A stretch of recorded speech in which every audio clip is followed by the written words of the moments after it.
Welcome to war of parents. ये class है हमारी सोशियोलॉजी की बीए सेकंड ईयर के लिए, जिसमें हम आज जो करने जा रहे हैं Indian society issues and problems के इंपॉर्टेंट शॉर्ट क्वेश्चंस करने जा रहे हैं। ये क्लास हिंदी मीडियम और इंग्लिश मीडियम दोनों के लिए होने वाली है। आइए मैं क्विकली आपको इंपॉर्टेंट शॉर्ट क्वेश्चंस और उनके आंसर्स सही प्रकार से कराने का प्रयास करता हूं। इससे पहले हमारी 3 क्लासेस हो चुकी हैं जिसमें हमने लॉन्ग क्वेश्चंस को डिस्कस किया है। जितने भी इंपॉर्टेंट लॉन्ग क्वेश्चंस हैं उनको मैंने उन 3 क्लासेस में आपको बताया, जो आप अभी अपनी इस स्क्रीन पर देख पा रहे हो। इन सभी प्रश्नों को हमने अपनी उन क्लासेस में डिस्कस किया है। ये जो 6 के 6 प्रश्न अभी आप अपनी स्क्रीन पर देख रहे हो, ये सभी 6 क्वेश्चंस हमने इन 3 क्लासेस में कर लिए हैं। यदि आपने क्लासेस नहीं देखी हैं तो इनको जरूर देख लीजिएगा। इससे फायदा ये भी होगा कि इन लॉन्ग क्वेश्चन से संबंधित यदि कोई शॉर्ट क्वेश्चन आ जाता है तो आपको उसमें भी अच्छी खासी इनसे हेल्प मिलने वाली है। तो चलिए, समय की कमी होने के कारण हम सीधा प्रश्नों पर चलते हैं। पहला क्वेश्चन है आपके सामने, जाति संबंधी असमानता क्या है? What is caste related inequality?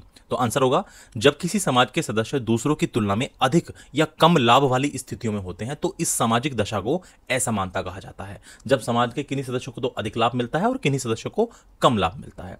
कम या अधिक लाभ वाली स्थितियों का निर्धारण धन, वस्तुओं, पदों या जाति या वर्ग इनके आधार पर होता है। भारत में 4 प्रकार के वर्णों का उल्लेख किया जाता है: ब्राह्मण, क्षत्रिय, वैश्य और शूद्र। और भारत में यह वर्ण व्यवस्था प्राचीन काल से चली आ रही है, पुराने समय से चली आ रही है। इनके आधार पर भारतीय समाज में जाति संबंधी असमानता की धारणा जन्म लेती है। When members of a society are in more or less advantageous position than others, this social condition is called inequality. Situations with more or less advantage are determined by wealth, goods, positions, or caste and class. 4 types of varnas, or we can say class, are mentioned in India: Brahmin, Kshatriya, Vaishya and Shudra. This caste system has been prevalent in India since ancient times. On the basis of these, the notion of caste related inequality arises in Indian society. ये वर्ण ऊंची और निम्न जातियों में विभाजित होते हैं, जिसके कारण जातीय भेदभाव जन्म लेता है। जातियों के द्वारा समाज का स्तरीकरण होता है, जहां उच्च जाति के लोगों द्वारा निम्न जाति के लोगों को दबाया जाता है। लोगों का व्यवसाय, खान पान, रीति रिवाज और विवाह आदि जातियों के अनुसार निर्धारित होते हैं। These castes are divided into upper and lower caste, due to which caste discrimination arises. There is stratification of society through caste, where people of lower caste are oppressed by people of higher caste. People's occupation, food, customs and marriage etc. are determined according to caste. अगला question है आपके सामने, बंधुआ मजदूर किसे कहते हैं? Who is bonded labour? वह व्यक्ति जो लिए हुए ऋण को, कर्ज को चुकाने के बदले ऋणदाता यानी कर्ज देने वाले के लिए श्रम करता है, मेहनत करता है या सेवाएं देता है, बंधुआ मजदूर कहलाता है। इन्हें हम अनुबंध श्रमिक या बंधक मजदूर भी कहते हैं। कभी कभी बंधुआ मजदूरी एक पीढ़ी से दूसरी पीढ़ी तक चलती रहती है। जैसे किसी के पिता ने कर्ज लिया तो पुत्र तक भी उस कर्ज को उतारने के लिए बंधुआ मजदूरी कर रहे होते हैं। एक बंधुआ मजदूर वह है जो कर्ज के कारण सेवा प्रदान करता है।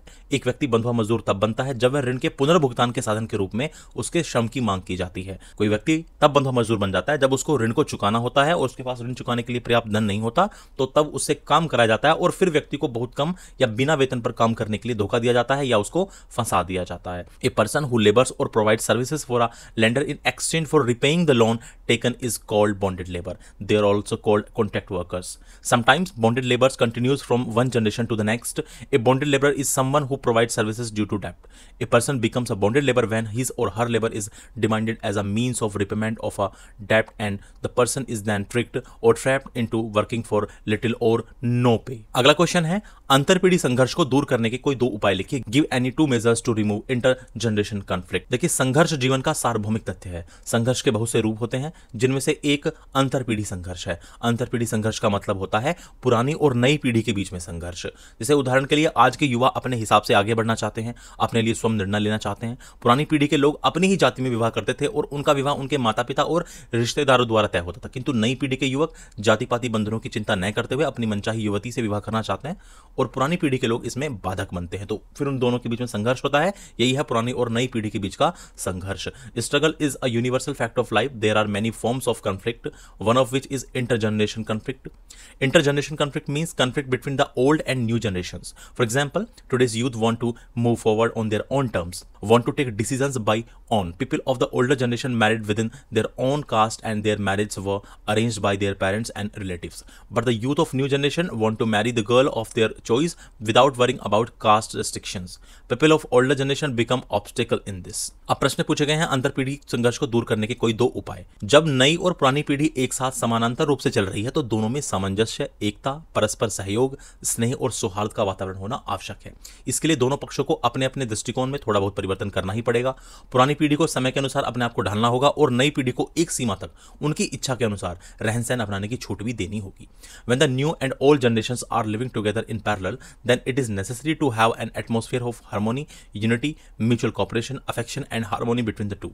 For this, both the generation will have to make some changes in their respective viewpoints. The older generation will have to adapt itself according to the times, and to some extent, the new generation will have to be allowed to adopt the lifestyle as per their wish. अंतरपीढ़ी संघर्ष दूर करने का अगला उपाय हो सकता है कि नई पीढ़ी के युवक युवतियों को भी वृद्धजनों के प्रति कर्तव्य, उत्तरदायित्व, आदर भाव, अनुशासन के लिए सतर्क और सावधान रहना आवश्यक है।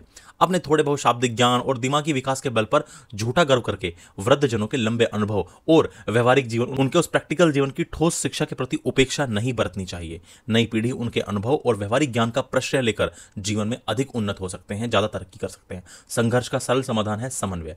थोड़ा थोड़ा दोनों झुकें तो मिलन का एक केंद्र सहज ही मिल जाता है।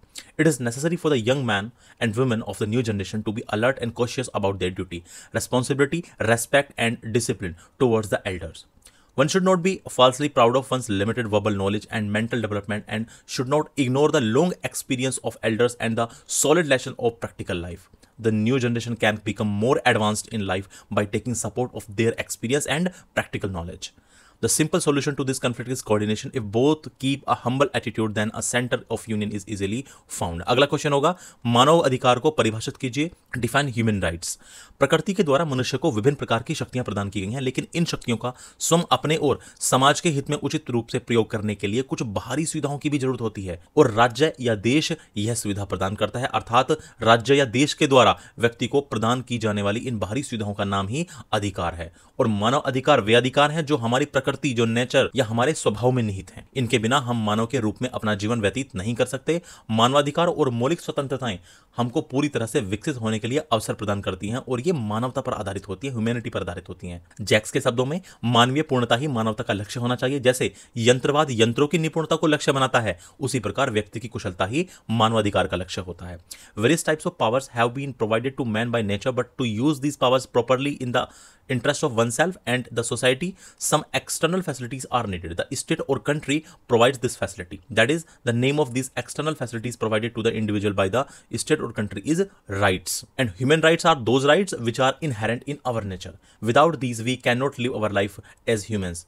Human rights and fundamental freedoms provide us with the opportunity to develop fully and are based on humanity. In the words of Jacques, human perfection should be the goal of humanity. Just as instrumentalism aims the efficiency of machines, similarly the efficiency of a person is the aim of human rights. अगला question है, वृद्धजनों की कोई दो समस्याएं लिखिए, या वृद्धों की कोई दो समस्याएं लिखिए। Right any two main problems of elderly. वृद्ध अवस्था में शरीर इतना दुर्बल हो जाता है कि प्रत्येक बुजुर्ग को किसी न किसी प्रकार की सहायता की आवश्यकता होती ही है। साथ ही वृद्धावस्था में व्यक्ति की मानसिक क्षमता भी कम होने लगती है एवं उसकी स्मृति, उसकी याददाश्त कमजोर हो जाती है। इससे भी कहीं अधिक जरूरत बुढ़ापे में व्यक्ति को भावनात्मक सहारे की होती है। वे चाहते हैं कि घर के अन्य युवा सदस्य उनके साथ बैठें, उनसे सलाह लें, उन्हें समय दें, और जब उन्हें यह सब नहीं मिलता तो वे अपनी भावनाएं किसी के साथ साझा नहीं कर पाते और अकेलेपन के शिकार हो जाते हैं। परिवार में अपनी अहमियत को न समझे जाने के कारण वे हताश एवं उपेक्षित जीवन जीने को विवश होते जा रहे हैं। In old age the body becomes so weak that every elderly person needs some kind of help. Besides, in old age, a person's mental capacity also starts decreasing and his memory becomes weak. Even more than this, a person needs emotional support in old age. They want their young members of the house to sit with them, take advice from them, give them time, and when they do not get all this, they are not able to share their feelings with anyone and become victims of loneliness. Due to lack of understanding of their importance in the family, they are becoming frustrated and forced to live a neglected life. अगला important question है, पारिस्थितिक तंत्र से आप क्या समझते हैं? What do you understand by ecosystem? किसी स्थान पर पाए जाने वाले जीव जंतु, पेड़ पौधे तथा वहां के वातावरण में पाई जाने वाली विभिन्न वस्तुओं के तंत्र को ही हम पारिस्थितिकी तंत्र कहते हैं। और इस शब्द का जो सबसे पहली बार प्रयोग किया था वो एजी टेंसले नामक वैज्ञानिक ने किया था 1935 में। पर्यावरण के जैविक और अजैविक सभी कारकों के परस्पर संबंधों को पारिस्थितिक तंत्र कहा जाता है। एक पारिस्थितिक तंत्र एक रेगिस्तान में एक नखलिस्तान के जितना छोटा हो सकता है, या एक महासागर के जितना बड़ा हो सकता है जो हजारों मील में फैला हो। The system of animals, plants, trees and various things found in the environment of a place is called ecosystem. This word was first used by a scientist named A.G. Tensley in 1935. The interrelationships of all the biological and non-biological, जैविक और अजैविक factors of environment is called ecosystem. An ecosystem can be small as an oasis in a desert or as large as an ocean spanning thousands of miles. अगला question है, सामाजिक मूल्यों के कोई दो प्रकार ये बताइए। Write any two functions of social values. मानव समाज में व्यक्ति सामाजिक मूल्यों के आधार पर समाज द्वारा स्वीकृत नियमों का पालन करता है। वह उनके अनुकूल अपने व्यवहार को ढालकर अपना जीवन व्यतीत करता है। इस प्रकार सामाजिक मूल्य सामाजिक व्यवस्था को बनाए रखने में सहायता प्रदान करते हैं और इसके अलावा मनुष्य अपनी अनंत आवश्यकताओं की पूर्ति हेतु लगातार प्रयत्न करता रहता है। इन आवश्यकताओं की पूर्ति में उसे सामाजिक मूल्यों में पर्याप्त सहायता प्राप्त होती है। In human society a person follows the rules accepted by the society on the basis of social values. He spends his life adjusting his behaviour to suit them. Thus, social values help in maintaining social order. Man keeps trying continuously to fulfill his infinite needs. In fulfilling these needs, he gets adequate help from social values. अगला question है, परिवीक्षा से आप क्या समझते हैं? What do you understand by probation? Sutherland के अनुसार परिवीक्षा दंडनीय ठहराए गए अपराधों की उस समय की अवस्था से है जिसमें अपराधी को सजा से बरी कर दिया जाता है और जिसमें अच्छा व्यवहार बनाए रखने की शर्त के साथ अपराधी को स्वतंत्रता दे दी जाती है। इसके साथ ही राज्य अपने व्यक्तिगत निरीक्षण के द्वारा, मतलब सरकार से है यहाँ पर राज्य से, अपने व्यक्तिगत निरीक्षण के द्वारा अपराधी को अच्छा व्यवहार बनाए रखने में सहायता देने का प्रयास करती हैं। परिवीक्षा में होता यह है कि जब कोई व्यक्ति प्रथम बार अपराध करता है और यह मान लिया जाता है कि इसको जेल में नहीं रखना चाहिए या उसका अपराध बहुत ही साधारण सा अपराध होता है, तो उसकी सजा को फिर घर पर ही पूरा करा दिया जाता है। तो इसी को हम परिवीक्षा बोलते हैं। According to Sutherland, probation is a period of time for convicted crimes in which the criminal is acquitted from punishment and in which the criminal is given freedom with the condition of maintaining good behaviour. Along with this, the state through its personal supervision tries to help the criminal maintain good behaviour. अगला question है, अपराध तथा बाल अपराध के बीच में कोई दो अंतर बताइए। Give any two differences between crime and juvenile delinquency. बाल अपराध हमेशा अल्पवयस्क बालक या किशोरों द्वारा किया जाता है। किस आयु तक के अपराधी को बाल अपराधी माना जाता है, इसका निर्धारण राज्य करता है, नहीं सरकार करती है। अलग अलग देशों के अपने अलग अलग नियम होते हैं। प्राय बालकों द्वारा अनजाने में किए गए अपराधों को बाल अपराध कहा जाता है। और यदि बात करें सामान्य अपराध की, तो सामान्य अपराध किसी भी आयु के व्यक्ति द्वारा किया जा सकता है। सामान्यतः साधारण अपराधी कानून तोड़ने वाला प्रौढ़ व्यक्ति होता है,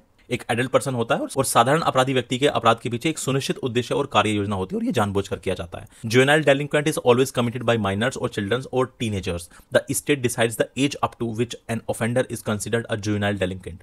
generally crimes committed unknowingly by children are called juvenile delinquent. The crime can be committed by a person of any age. Generally, a common criminal is an adult person who breaks the law. An ordinary criminal has a definite motive and action plan behind his crime. It is done intentionally. तो इस तरफ मैं आपको बाल अपराध बता रहा हूं और यहाँ पर है अपराध। अगला अंतर है, बाल अपराध के लिए किसी गिरोह या संगठन की आवश्यकता नहीं होती। बाल अपराधियों का प्रभाव क्षेत्र सीमित होता है। बाल अपराधियों को दंडित नहीं किया जाता, इनको सुधारने पर विशेष ध्यान दिया जाता है। इसके लिए इन्हें जेल की बजाय सुधार गृह में भेज दिया जाता है। और जो अपराधी होते हैं, तो सामान्य अपराध में अपराधियों के गिरोह संगठित होते हैं। गिरोह के सदस्यों का काम और हिस्सा पहले से निर्धारित होता है। इनका प्रभाव क्षेत्र व्यापक होता है, ज्यादा बड़ा होता है। वयस्क अपराधियों के लिए न्याय संहिता की धाराओं में दंड विधान निर्धारित किया गया है। इन्हें कठोरतम दंड दिया जा सकता है। Juvenile delinquent does not require any gang or organisation. The sphere of influence of juvenile delinquents is limited. Juvenile offenders are not punished. Special attention is given to improving these. For this they are sent to juvenile home instead of jail. Gangs of criminals are organized in crimes. The work and share of the gang members is determined in advance.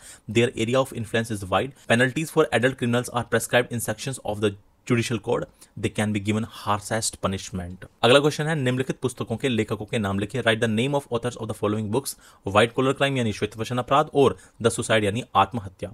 श्वेतवसन अपराध की अवधारणा दी है Sutherland ने, और Sutherland के अनुसार प्रतिष्ठित और उच्च सामाजिक पद के व्यक्ति द्वारा अपने व्यवसाय के समय में किया गया अपराध ही श्वेतवसन अपराध कहलाता है। और इसके अलावा दुर्खिम ने आत्महत्या के सामाजिक सिद्धांत की विवेचना अपनी पुस्तक द सुसाइड में की है, जो सन 1897 में प्रकाशित हुई थी। और इस बुक में उन्होंने आत्महत्या का समाजशास्त्रीय विश्लेषण किया है। आत्महत्या से संबंधित विभिन्न आंकड़ों को इकट्ठा करके उन्होंने आत्महत्या को एक सामाजिक घटना के रूप में प्रमाणित करने का प्रयास किया है। Sutherland give the concept of white collar crime. According to Sutherland, white collar crime is a crime committed by a person of prestige and high social position in the course of his business. And Emil Durkheim discussed the social theory of suicide in his book The Suicide, which was published in 1897. In this book, he has done a sociological analysis of suicide. By collecting various data related to suicide, he has tried to prove suicide as a social phenomenon. अगला question है, परिवीक्षा और payroll में अंतर स्पष्ट कीजिए। Differentiate between probation and parole. देखिए, परिवीक्षा ये अभी हमने पहले भी समझा है, यह सुधार का एक वैकल्पिक तरीका है, एक ऑप्शनल तरीका है जो हिरासत में रखे बिना क्रियान्वित होता है, इंप्लीमेंट होता है। यदि अपराधी का व्यवहार अच्छा है और ये लगता है कि कैद अपराधी के लिए उपयुक्त नहीं है, जेल उसके लिए उपयुक्त नहीं है, तो अपराधी को जेल जाने के बजाय प्रोबेशन अधिकारियों की देखरेख में उसके समुदाय में, उसके घर में छोड़ा जा सकता है। परंतु अच्छे आचरण के आधार पर प्रोबेशन किसी ऐसे व्यक्ति को नहीं दी जा सकती जिसने जघन्य अपराध किया हो, हीनियस क्राइम किया हो। और पैरोल किसी अपराधी द्वारा अपनी सजा का एक बड़ा भाग काटने के बाद अच्छे आचरण की वजह से उसे जेल से कुछ समय के लिए छोड़ा जाना पैरोल कहलाता है। इसमें कैदी की रिहाई सशर्त होती है, शर्तों के अनुसार होती है, जो आमतौर पर कैदी के व्यवहार पर निर्भर करती है। पैरोल कोई अधिकार नहीं है, कोई राइट नहीं है। यह कैदी को विशिष्ट परिस्थितियों में दिया जाता है, जैसे कि परिवार में किसी की मृत्यु हो जाए, उसके सगे संबंधी का विवाह हो, उस स्थिति में दी जाती है। कैदी को पैरोल पर छोड़ने के लिए राज्य सरकारों के अपने अपने नियम होते हैं। Probation, this is an alternative method of criminal reform that is implemented without custody if the offender has had good behavior and it is felt that imprisonment is not appropriate for the offender may be released into his or her community under the supervision of probation officer rather than going to prison. But probation on the basis of good conduct cannot be given to a person who has committed a heinous crime. What is parole? After a criminal has served a major part of his sentence, releasing him from the jail for some time due to good conduct is called parole. In this, the release of the prisoner is conditional, which usually depends on the behavior of the prisoner. Parole is not a right and is granted to the prisoner under specific circumstances such as a death in the family or marriage of a relative. State governments have their own rules for releasing prisoners on parole. अगला question है, दहेज के समाज पर पड़ने वाले 2 दुष्प्रभाव लिखिए और right 2 evil effects of dowry on society. सबसे पहला है परिवार का विघटन। अपेक्षित दहेज न मिलने पर ससुराल वाले बहू को कई प्रकार की बातें सुनाते हैं, उसे अपमानित करते हैं। इससे परिवार का विघटन होता है, डिसइंटीग्रेशन होता है फैमिली का। और दूसरा है आत्महत्याएं। ससुराल वाले कम दहेज की बात को लेकर बहू को विभिन्न प्रकार की यातनाएं देते हैं, जिनसे तंग आकर वे आत्महत्या कर लेती हैं। ये 2 बार आ चुका है। वस्तुतः स्त्रियों द्वारा की जाने वाली अधिक से अधिक आत्महत्याओं के पीछे दहेज का ही कारण होता है। The evil effects of dowry system are as follows: disintegration of the family. When the expected dowry is not received, the in-laws tell many things to the daughter-in-law and insult her. This leads to disintegration of the family. Second one is suicides. The in-laws torture the daughter-in-law in various ways due to low dowry and due to which she commits suicide. In fact, dowry is the reason behind more than half of the suicides committed by women. हालांकि यहाँ पर 2 ही दुष्प्रभाव पूछे हैं, आप 2 और देख लीजिए। जैसे देर से विवाह, बहुत से माता पिता चाहकर भी जल्दी दहेज नहीं जुटा पाते। इससे सर्वगुण संपन्न होने पर भी उनकी लड़कियों के विवाह बड़ी देर से हो पाते हैं। कभी कभी तो वे आजन्म कुंवारी ही रह जाती हैं। और इसके अलावा बेमेल विवाह, दहेज के बल पर धनवानों की दोषयुक्त कन्याएं भी अच्छा पति पा जाती हैं और गरीब परिवार की सुंदर और योग्य कन्याएं बूढ़े तथा अनपढ़ व्यक्तियों से ब्याह दी जाती हैं। तो लेट मैरिज और मिसमैच मैरिज भी दहेज के ही दुष्प्रभाव हैं जो समाज के ऊपर पड़ते हैं। अब देखिए, इन क्वेश्चंस के अलावा आप एक बार इन क्वेश्चंस को भी जरूर देख लीजिएगा, जहां पर न्यायिक पृथक्करण से आप क्या समझते हैं, यानी जुडिशियल सेपरेशन क्या है, विस्थापन अर्थात डिस्प्लेसमेंट क्या है, और सूचना प्रौद्योगिकी एक्ट 2000, इंफॉर्मेशन टेक्नोलॉजी एक्ट 2000, इसको भी जरूर देख लीजिएगा। पूर्ण और सापेक्ष निर्धनता से आप क्या समझते हैं, ये मैं आपको लॉन्ग क्वेश्चन में करा चुका हूं। एब्सोल्यूट और रिलेटिव पॉवर्टी, साइबर अपराधी में आपको लॉन्ग क्वेश्चन में करा चुका हूं, और भ्रष्टाचार भी मैं आपको लॉन्ग क्वेश्चन में करा चुका हूं। तो इन तीनों के आंसर तो आप लॉन्ग क्वेश्चन की हेल्प से ही कर सकते हैं, लेकिन इन 3 को जरूर देख लीजिएगा: न्यायिक पृथक्करण, विस्थापन और सूचना प्रौद्योगिकी एक्ट 2000। इस क्लास में मैंने थोड़ा चीजों को क्विकली कराया क्योंकि टाइम बहुत कम था। थैंक यू सो मच ये क्लास देखने के लिए।